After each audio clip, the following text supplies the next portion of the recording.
Hello guys, आज हम देखेंगे S3 बकेट के ऊपर थोड़ा सा हम एक्सप्लेनेशन करेंगे कि व्हाट इज S3 बकेट। ठीक है, S3 बकेट के लिए तो हम सिंपल से एक सर्विस है S3 बकेट सर्विस। आज हम उसमें देखेंगे कि what is the consistency. Module में हम देखेंगे बजट एंड ऑब्जेक्ट स्टोरेज में, वर्जनिंग में देखेंगे, लाइफ साइकिल में उसका क्लासेस देखेंगे, इंक्रिप्शन मेथड देखेंगे, कंट्रोल एप्लीकेशंस देखेंगे और स्टोरेज के बारे में। ठीक है, आज हम इस वीडियो में S3 बकेट कवर करेंगे। अगर आपको मेरा वीडियो पसंद आ रहा है तो लाइक और सब्सक्राइब जरूर कर लेना। तो चलिए हम देखेंगे आगे S3 बकेट के ऊपर व्हाट इज S3 बकेट। ठीक है, तो S3 बकेट नथिंग बट एक ऑब्जेक्ट स्टोरेज है जो AWS ने ऑलरेडी अपने को सर्विस ऑफर किया है। जो ये बहुत ओल्ड सर्विस है, जब भी AWS लॉन्च हुआ था तभी ये फर्स्ट सर्विस था जो ये सर्विसेज किसके लिए यूज किया था। बेसिकली डॉक्यूमेंट और फाइल स्टोरेज के लिए यूज करते थे जब भी AWS का सर्विस लॉन्च हुआ था। अभी आज के तारीख में AWS ऑफर अपने को हाईली मतलब अप्रोक्सीमेटली और इसके लिए स्टोरेज के यूज किया जाता है। और बेसिकली इसका यूज केस क्या है कि कोई भी अगर S3 बकेट में यूज करेंगे तो उसको स्टैटिक वेबसाइट के लिए यूज करेंगे। अगर कोई आपके पास डेटा लैक्स मशीन लर्निंग का डेटा है वो भी हम यहाँ पे स्टोरेज कर सकते हैं, बैकअप्स के लिए यूज कर सकते हैं। और ये सर्विसेज आपको AWS फ्री एक्सेस है। अगर आपको AWS फ्री टायर है आपके पास है तो आप इसको यूज कर सकते हैं। एज 5 GB आपको यहाँ पे यूज करने को मिलेगा एज ए फ्री टायर पे। और यहाँ पे आप इसको वीडियो भी बहुत सारी चीजें आप यहाँ पे इसको अपलोड करके उसको यूज कर सकते हैं। तो चलिए हम देखेंगे आगे S3 सर्विसेज क्या प्रोवाइड करते हैं। ठीक है, बेसिकली S3 सर्विसेज है वो ऑब्जेक्ट बेस पे लेवल पे काम करती है। और बेसिकली ये जो फाइल है एक्चुअली हम उसको बोलेंगे ब्लॉक्स और फाइल्स। ठीक है, और ब्लॉक और ये डेटा स्टोरेज के लिए मैनेज करने के लिए इसको हम यहाँ पे 3 पार्ट में डिवाइड होता है। एक्चुअली यहाँ पे जब भी आप ऑब्जेक्ट लेवल मतलब S3 बकेट आप क्रिएट करोगे तो सबसे पहले यहाँ पे S3 बकेट आपका यहाँ पे यूनिक नेम जो भी हम लोग ने असाइन किया है ऑब्जेक्ट लेवल पे वो आइडेंटिफाई करता है और एक्चुअली सबसे यूनिक होना चाहिए। और सेकेंड एक मेटा डेटा और की बेस पे ये वर्क करता है। आगे हम देखेंगे कि कंपोनेंट्स क्या है उसके। कंपोनेंट बेसिकली इसके बहुत सारे कंपोनेंट है, जैसे कि डेटा हो गया, मेटा डेटा हो गया और कीज हो गया। What is a data? Data nothing but एक डॉक्यूमेंट होता है या कोई इमेजेस बोल सकते हो या टेक्स्ट फाइल होगा या anything can say like data anything, कुछ भी हो सकता है। ठीक है, मेटा डेटा क्या करता है? बेसिकली मेटा डेटा अपने को एक इंफॉर्मेशन प्रोवाइड करता है, जैसे कि किसी का नेम हो गया, साइज हो गया, डेट हो गया। और हम ये जो मेटा डेटा है हम लोग उसको कस्टम से भी हम लोग इसको डिफाइन कर सकते हैं। ठीक है, व्हाट इज ए की? नथिंग बट एक यूनिक आइडेंटिफायर नेम होता है जब भी हम लोग S3 बकेट क्रिएट करते हैं। वहाँ पे एक नेमिंग होता है जो ऑलरेडी मैंने प्रीवियस वीडियो में मैंने क्रिएट किया हुआ है व्हाट इज S3 बकेट। तो आप वो वीडियो पे आप देख सकते हो। ठीक है, अभी आगे यूज केस ऑलरेडी अपन ने यहाँ पे कवर किया है कि बैकअप और आर्काइव के लिए यूज करेंगे, स्टैटिक वेबसाइट होस्टिंग के लिए यूज करेंगे, डिजास्टर रिकवरी है, कंटेंट स्टोरेज है और डिस्ट्रीब्यूट के लिए भी हम लोग इसको S3 बकेट को यूज करेंगे।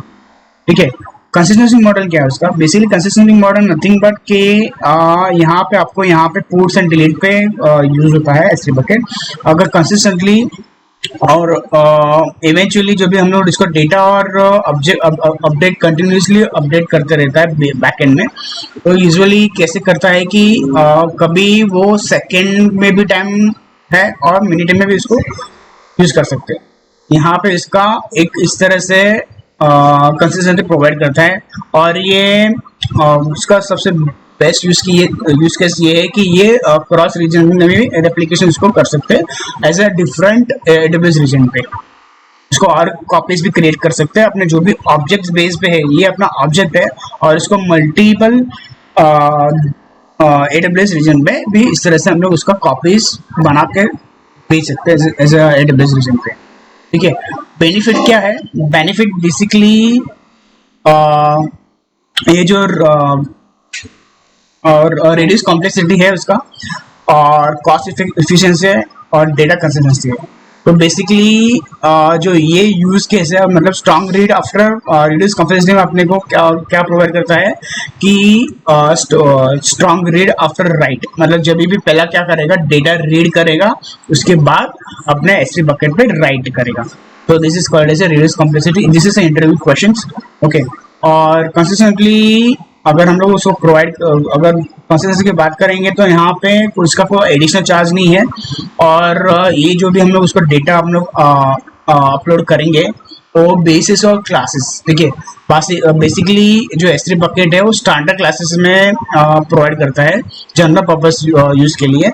ओके, मतलब जब भी अपने को S3 फ्री टायर में अपने को मिलता है तो ये बाय डिफॉल्ट स्टैंडर्ड क्लास रहता है उसका। ओके, तो और थर्ड है इसका डेटा कंसिस्टेंटली, जैसे अपने ऑलरेडी मैंने प्रीवियस में बताया था, मेंशन किया था कि ये एक ऑब्जेक्ट बेस्ड है, राइट करेगा, रीड करेगा, उसको इमीडिएट डाउनलोड करने के बाद इस तरह से उसका डेटा कंसिस्टेंटली यूज कर सकते हैं, ठीक है। कंसिस्टेंसी में पहले क्या करता है, पुट्स करता है एक नया S3 बकेट, फिर गारंटी विजिबल होता है ऑल एप्लीकेशन के लिए, और उसको हम लोग बोल सकते हैं कि रीड आफ्टर राइट कंसिस्टेंसी, ठीक है। तो इस तरह से यहाँ पे आपका कोई भी जो भी बैकएंड में जो भी अपडेट्स देता है S3 बकेट, वहाँ पे अपने यहाँ पे कोई अपने को एडिशनल चार्ज कोई पे नहीं करना है। और what is the eventual versus strong consistency, तो बेसिकली यहाँ पे रीड ऑपरेशंस पे काम करते हैं। अगर रीड ऑपरेशन की बात करूँ तो यहाँ पे अपने को एक ओल्डर वर्जन 404 का एरर देता है अगर इवेंचुअली कंसिस्टेंसी रीड की बात करें। और यहाँ पे स्टैंडर्ड में क्या, स्ट्रांगली में क्या रहे कि ऑलवेज जब भी इसके पास कोई लेटेस्ट वर्जन है वहाँ पे ऑब्जेक्ट रिटर्न करता है, ठीक है। तो यहाँ पे गारंटी की बात करूँ तो यहाँ पे गारंटी इवेंचुअल हम लोग सेम स्टेट पे आपको गारंटी मिलेगा, और यहाँ पे स्ट्रांगली कंसिस्टेंट की बात करूँ तो यहाँ पे आपको गारंटी इमीडिएट विजिबल होता है, ठीक है। यूज केस ऑलरेडी मैंने ऑलरेडी क्रिएट किया था, और टाइम टू कंसिस्टेंसी आपको यहाँ पे थोड़ा टाइम लगता है रिप्लिकेशन के लिए करने के लिए, और यहाँ पे स्ट्रॉन्ग कंसिस्टेंसी रीड के पे आपको यहाँ पे बेसिकली इमीडिएट चेंजेस मिलते हैं। तो ये था इवेंचुअल और strong consistency. Buckets and objects, already तो आप लोग सब जानते होंगे कि व्हाट इज बकेट। तो यहाँ पे बकेट नथिंग बट एक कंटेनर है जो अपने को AWS प्रोवाइड करता है एक ऑब्जेक्ट को स्टोर करने के लिए, जो फाइल भी होता है, डॉक्यूमेंट्स भी होता है, इमेज भी होता है, टेक्स्ट फाइल भी होता है, और videos file, anything we can store in S3 bucket. और जब भी हम लोग S3 बकेट क्रिएट करते हैं एक नेम स्पेस होता है, उसका नेम स्पेस यानी एक यूनिक नेम उसको प्रोवाइड करते हैं जो सबसे यूनिक होगा।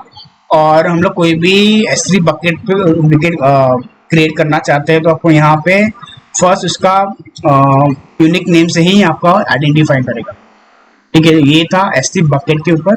S3 बकेट व्हाट इज अपने को क्या प्रोवाइड करता है, तो जब भी आप S3 बकेट पे अगर यूज करोगे तो आपको यहाँ पे मल्टीपल जो भी हम लोग उसका हम लोग कितने भी ऑब्जेक्ट उसको अपलोड कर सकते हैं एट ए टाइम पे, ठीक है। यहाँ पे S3 बकेट अपने को एक ग्लोबली नेम और एक यूनिक नेम प्रोवाइड करता है और अपने को रीजन पे यूज करने के लिए, और पर अकाउंट हम लोग उसको 100 बकेट भी यूज कर सकते हैं as a free tier, okay.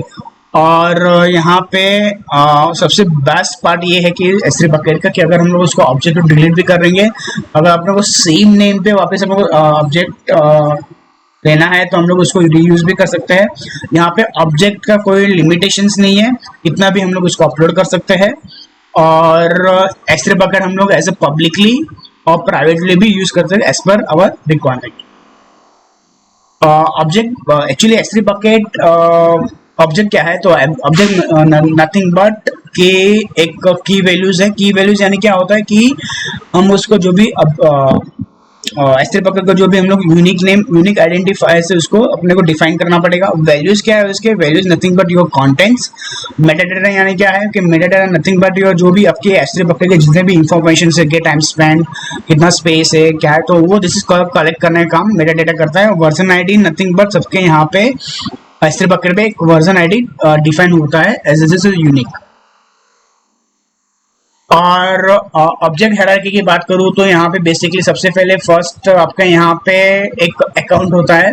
Account के बाद यहाँ पे आपको बकेट क्रिएट होता है, और बकेट क्रिएट के बाद आपके यहाँ पे ऑब्जेक्ट्स होते हैं। तो जो भी आप अकाउंट लॉगिन करोगे S3 बकेट पे, आपको सबसे पहले अगर जो भी आपके पास बकेट्स नेम जो भी आपने एक यूनिक नेम असाइन किया होगा, तो आपको यहाँ पे सबसे पहले वो दिखेगा।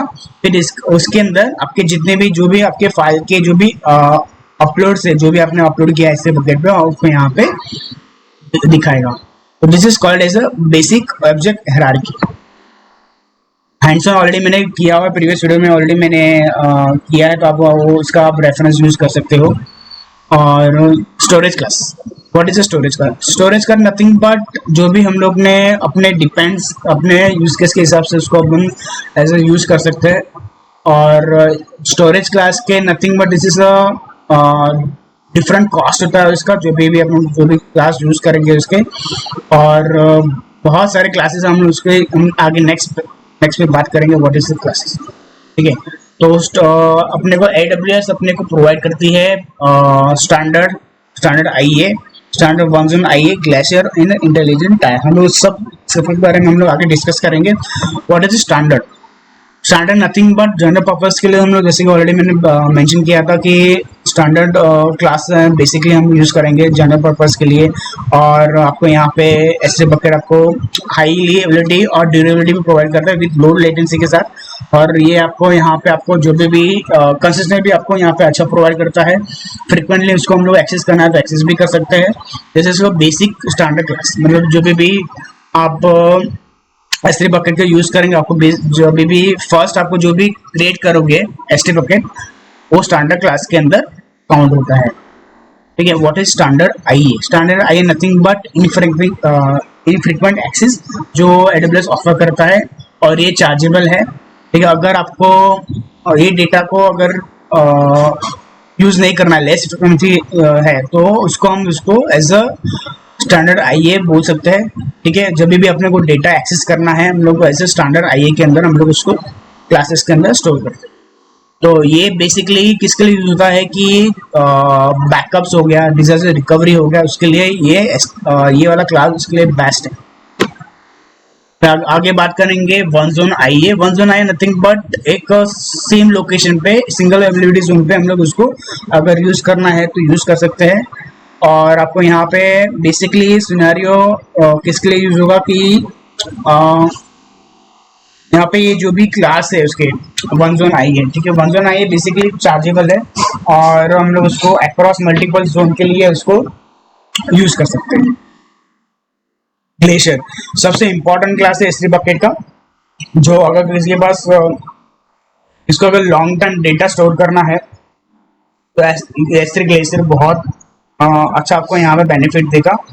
और हम लोग उसको रेंज भी अगर प्रोवाइड करना है कि आपको डेटा कौन से क्लास का, यहाँ पे बेसिकली इसका जो लिमिट है वो मिनट से इसको हॉर्स के अंदर पे इसको डेटा हम लोग उसको अवेलेबल प्रोवाइड कर सकते हैं। बेसिकली ये जो यूज है इसको, अगर कभी किसी को अगर हिस्टोरिकल डेटा अपने को प्रोवाइड करना है, या इसको कहीं ऐसा यूज केस है जो कि इसको पुराना कोई भी बैकअप अगर यूज करना है, तो S3 ग्लेशियर उसके लिए बेस्ट है।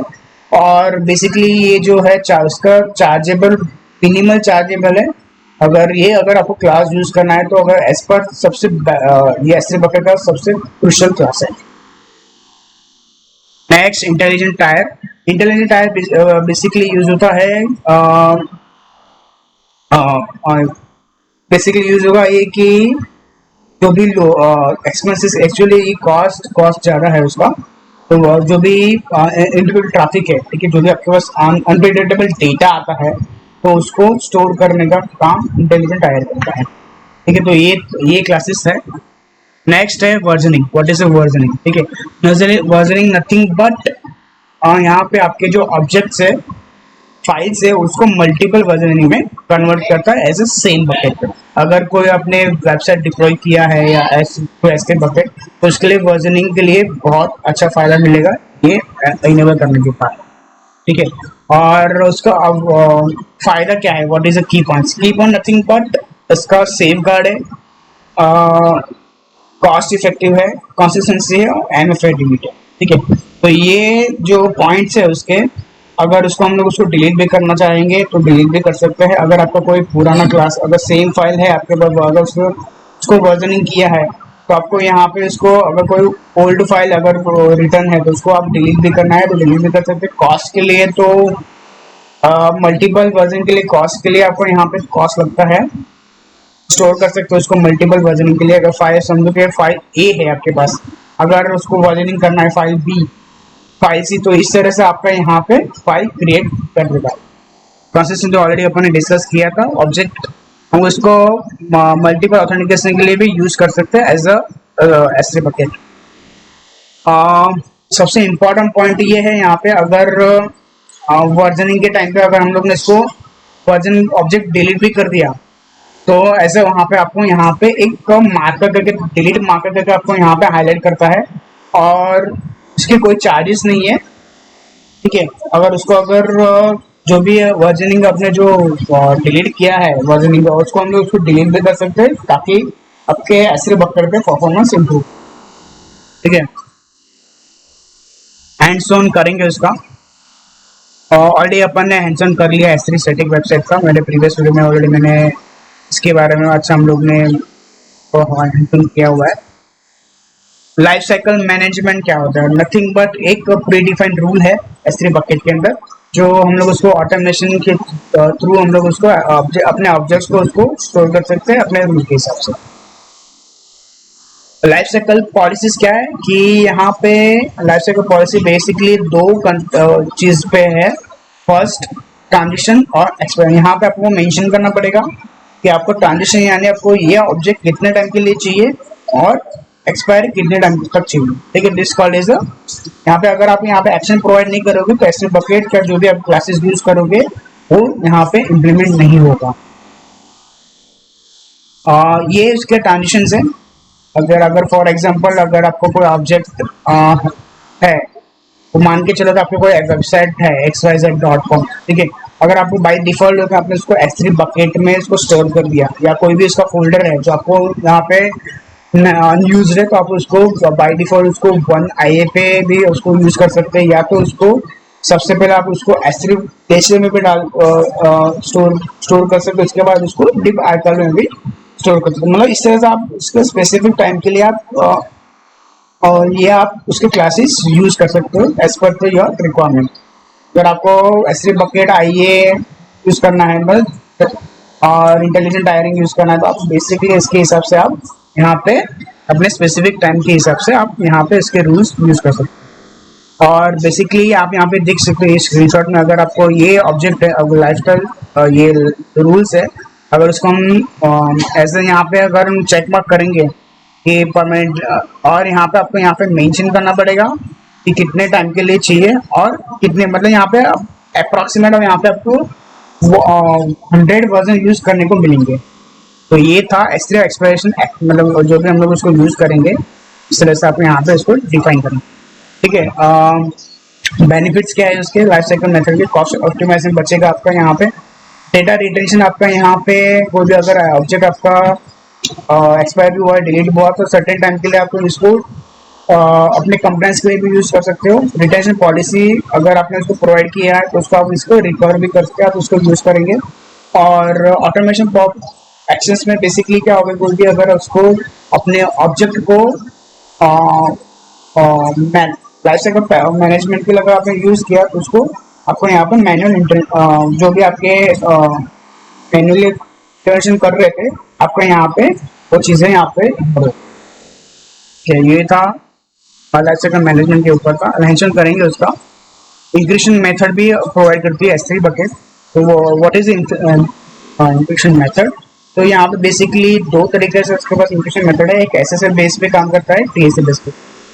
तो यहाँ पे हम उसको देखेंगे और व्हाट इज और उसका जो ट्रांजेक्शन वो सर्वर साइड इंक्रिप्शन मेथड है और क्लाइंट साइड भी उसको हम लोग यूज करते हैं। तो बेसिकली एक आपके पास इंक्रिप्शन मेथड है कि अगर आपके S3 बैकअप S3 को अगर आपको ये अगर इंक्रिप्शन मेथड यूज करना तो बेसिकली आप इंक्रिप्शन मेथड भी सपोर्ट करता है, जैसे कि SSL है, TSL है, वो भी आप यहाँ पे एज आप यूज कर सकते हैं। देखो यहाँ पे एक सैंपल दिया हुआ है कि आपका ये वेब सर्वर है और ये आपका एप्लीकेशन क्लाइंट है, तो दोनों के बीच में अगर इंक्रिप्शन मेथड आपको किस तरह से एक्शंस करता है आप यहाँ पे देख सकते हैं। और इंक्रिप्शन मेथड दो तरीके हैं यहाँ पे, एक सर्वर साइड होता है, एक क्लाइंट साइड। और सर्वर साइड इंक्रिप्शन बेसिकली तीन टाइम के होते हैं। पहले तो फर्स्ट S3 मैनेज करता है, सेकेंड इंक्रिप्शन मेथड जो AWS मैनेज करता है, और तीसरा जो है कस्टमर प्रोवाइड जो भी अपने अपनी अकॉर्डिंग जो भी अपने को कीज असाइन करनी है, यहाँ पे इसके कीज अपने असाइन कर सकते हैं, बट दिस इज चार्जेबल। और यहाँ पे S3 बकेट को हम लोग कंट्रोल भी कर सकते हैं, जैसे कि बकेट पॉलिसीज है, IAM पॉलिसीज है और ACL है। तो और जो भी अपने को उसके जो भी कंडीशंस हम लोग को प्रोवाइड करना है, यहाँ पे उसको S3 बकेट को भी यहाँ पे दो तरीके से हम लोग प्रोवाइड कर सकते हैं। या तो उसको बकेट लेवल पे भी असाइन करना है तो बकेट लेवल पे भी आप कर सकते हो। अगर आपको बोथ लेवल पे करना है यानी ऑब्जेक्ट लेवल पे भी करना है तो आपको यहाँ पे इसको एक्सेस प्रोवाइड कर सकते हो बोथ लेवल। इसका S3 कंट्रोल। उसके बहुत सारे उसको किस तरह से हम लोग S3 बकेट को कंट्रोल कर सकते हैं, तो फर्स्ट से बकेट पॉलिसी के लिए कर सकते हैं। देन जो भी एक्सेस कंट्रोल लिस्ट है उसके हिसाब से भी हम लोग कंट्रोल कर सकते हैं अपने S3 बकेट को।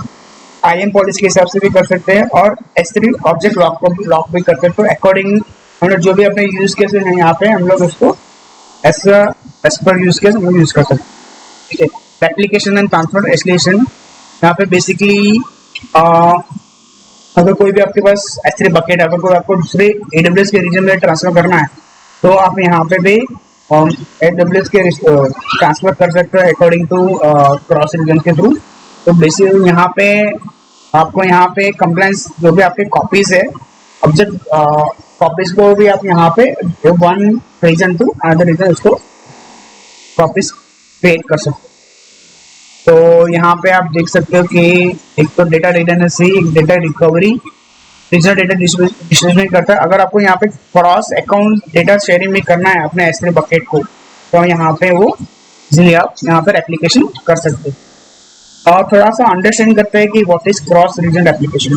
Cross region application nothing but अगर आपके पास AWS अकाउंट वन पे एक ऑब्जेक्ट क्रिएट किया जिसका नाम है सोर्स, और अगर आपको सेम दूसरे रीजन में आपको यहाँ पे डेटा करना है फॉर या जो भी आपके डिस्ट्रीब्यूशन करना है तो आप यहाँ पे एक दूसरा बना सकते हो जिसका नाम है डेस्टिनेशन। तो यहाँ पे इस तरह से आप बकेट क्रिएट करके उसको क्रॉस रीजनिंग यूज करते हैं फॉर द डेटा रिकवरी।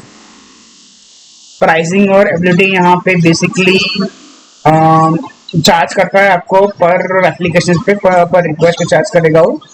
और जो S3 बैच एप्लीकेशन है आप उसको भी यूज कर सकते हैं as all AWS region service.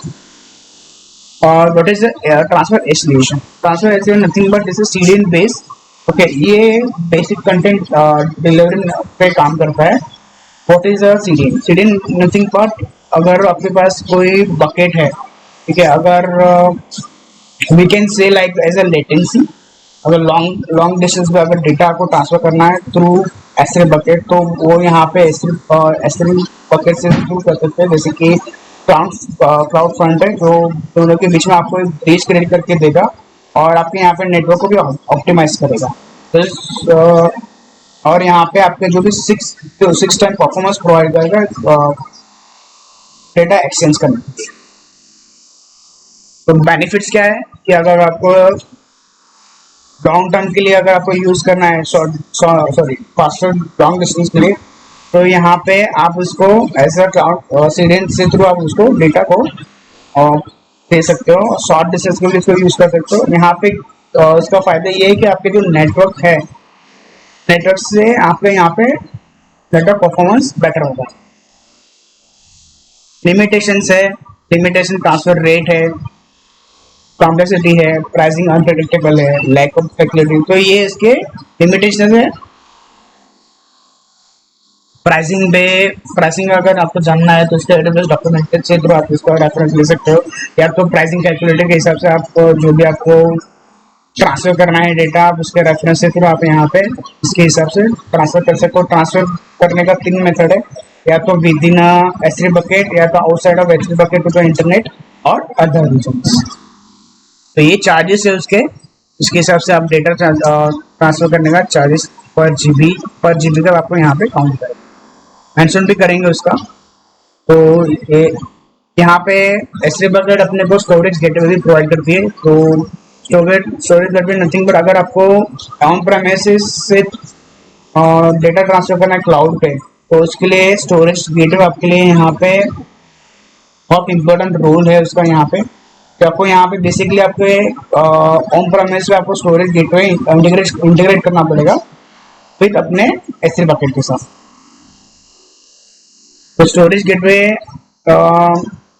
उसको हम लोग ये भी कर सकते हैं कि उसका एप्लीकेशन डाउनलोड करके स्टोरेज गेटवे का आप on promises to S3 bucket पे जो भी आपको डेटा को ट्रांसफर करना है आप यहाँ पे कर सकते हैं।